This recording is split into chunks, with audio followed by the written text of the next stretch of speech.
Hello, hello. Good evening, everyone. I hope you're enjoying this year's Identiverse conference. We've heard from a variety of great speakers today, and our final presenter has something for us that truly embodies the spirit of why this convention began over 10 years ago. Tech in government has always been our focus, with our true mission centered on protecting people rather than corporate profits or government oversight. Coming from a background in both civil rights advocacy and data analytics, it is my great pleasure to bring to the stage a long-standing member of Identiverse, our very own Gordon James.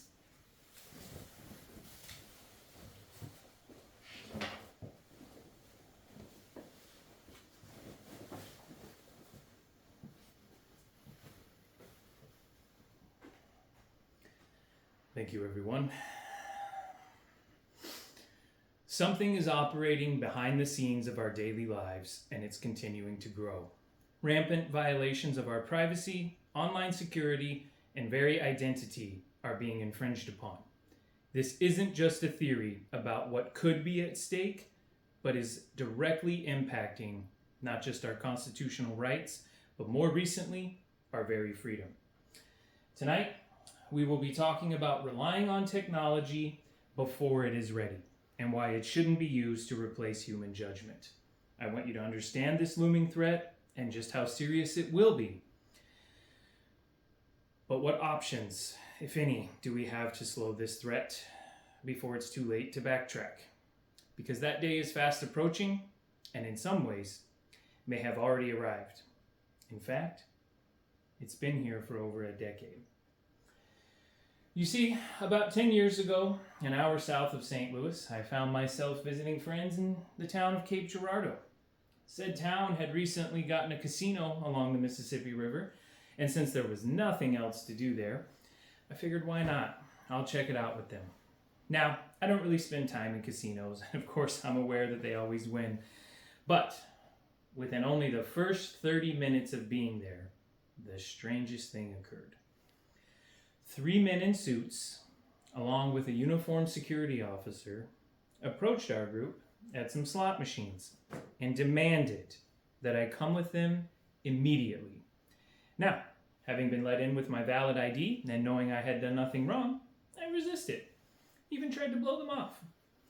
Of course, this opposition was met with threats of armed violence and a call to the real police, who presumably would bring more arms, more violence, and a further threat to my freedom. I just went with them because, of course, I was left with no choice. I was outnumbered and outgunned. I was questioned about where I got my ID, where do I live, how many times had I been to that casino prior. After way too long sitting in the creepy back room I was escorted to, and after dodging relentless yet ambiguous question after question, which I refused to answer, of course, I finally stood up and said, "Well, fellas, it's either time to call those real cops or start swinging." This magically led to an answer of just what in the world was going on. As you know, my name is Gordon. That's what it says on my ID, my birth certificate, my social security card, and anything you might be lucky enough to find online. But those brilliant, not so gentlemen, they thought I was someone else. And the reason why is a simple case of laziness, external dependence, and misplaced trust. Facial recognition software, analyzed by AI programming, incorrectly identified me as a 10 years older, 50 pounds heavier resident of Illinois that had been flagged as a card counter. And while that alone is a terrifying prospect, the greater cause for alarm for me, and I'm sure most of you, comes in the willingness of these grown adults to simply believe an early adopted technology over their own intelligence. There was no reimbursement for the drink I was made to leave behind, no credits for the money my friends had in the machines, not so much as an apology.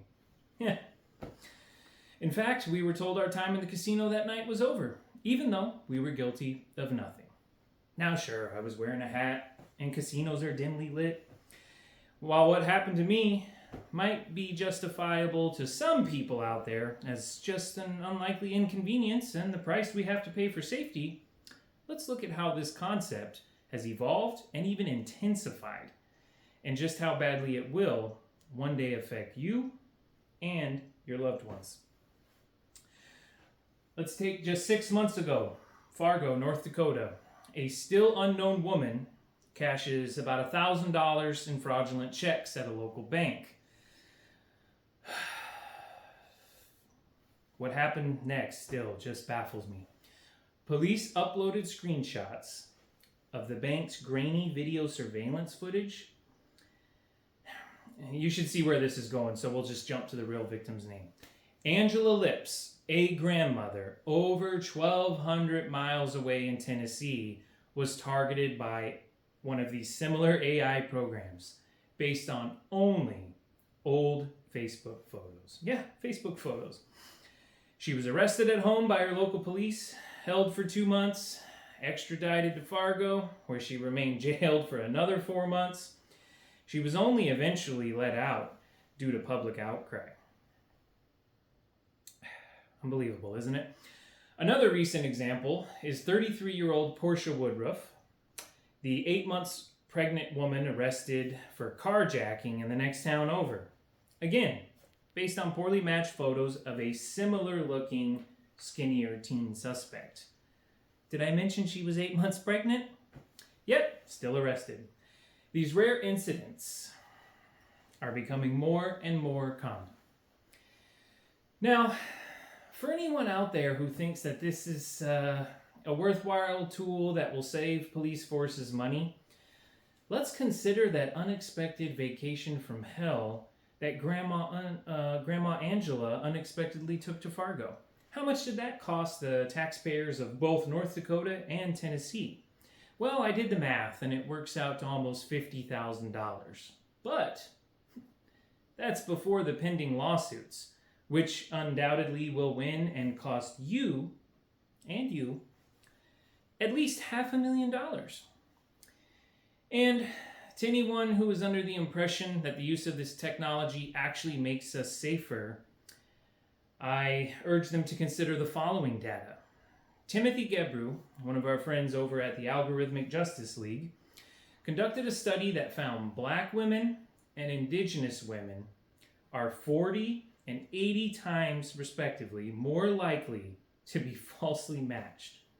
Now, of course, the reason for this was the lack of inputs when building the database in order to represent an actual picture of the human population. This is also the reason that Black and Asian women are twice as likely to be misidentified right here in America. Because again, this technology is new. The humans that make it have internal biases, and our income levels dictate how much of an online presence we tend to have. And just to be clear, these programs are trained to return a result no matter what. And if a limited pool of comparables exists, the computer will just grab whoever is the closest match. So, where does that leave us? Well, according to a recent report from Georgetown University Center for Privacy and Technology, only 4 states have any restrictions at all on law enforcement using these types of AI programming or predictive policing. And no, Missouri is not one of them. It is essentially completely unregulated at this time. But what can we, the lowly tax-paying citizens who actually fund this with our own money, do to stop it? For starters, thanks to the Freedom of Information Act, we can find out what companies supply the software, and we can decide to stop supporting their leaders, their partner companies, and their parent companies. Clearview AI, for example, which already harbors hundreds of billions of face photos from the internet, they already have your picture, and yours, and even mine. But why give them more? Consider kicking that social media addiction, because as it turns out, it really is bad for your health. At the very least, remove the embedded GPS data from your photos when taken from phones before uploading them. And as I always recommend, use a pseudonym in lieu of your actual last name. This will not only help prevent identity theft, it decreases the likelihood of you being improperly matched. Flock, We are all too familiar with them. The license plate reading and surveillance company, which is utilized by thousands of municipalities already, can be defeated with a simple $10 plate cover that we heard about earlier. You might consider joining the Brennan Center for Justice, as they can always use volunteers for their nationwide audit program, and they are repeatedly disproving the efficacy of the technology we've discussed today. The only real hope in stopping this, though, is to support legislation that aims to slow this menacing threat. H.R. 8470, also known as the Surveillance Accountability Act, is a bipartisan bill that will require warrants every time law enforcement wants to utilize these search engines. The ACLU of New Jersey actually is championing the fight to ensure this bill passes, and we salute them. But look, I'll level with you. The only sure thing we can do at this point is to stop fueling the beast. Spending hours a day online, diverging personal information, and using those cute Snapchat filters, that has basically become the equivalent of giving private corporations your fingerprints. Look, we aren't fighting Skynet just yet or living in the Matrix, but I'll send you home with this wake-up call. As some of you have seen, this very venue, which hosts concerts and sports games in its adjacent auditorium, uses one of these programs we've been discussing. Yeah, a US-based company called Wicket. And yes, this software ran each and every one of you as you came through that front entrance. Now, will the person in row F, seat 23, please stand up? Okay, perfect. Now, please tell us your name and where you're from. What was it? He said Dustin. Okay, Dustin. Oh, from right here in St. Louis. Well, that's helpful. We'll put it here next to all of you others, audience members that were incorrectly identified, and the Chihuahua or chocolate chip cookie failures of the software. Now, Dustin, was it? Yeah. Are you sure you're not Dr. John Corbin from Boston? Really? Are you sure? Because the software is. Thank you and drive safe, everyone. They are watching after all.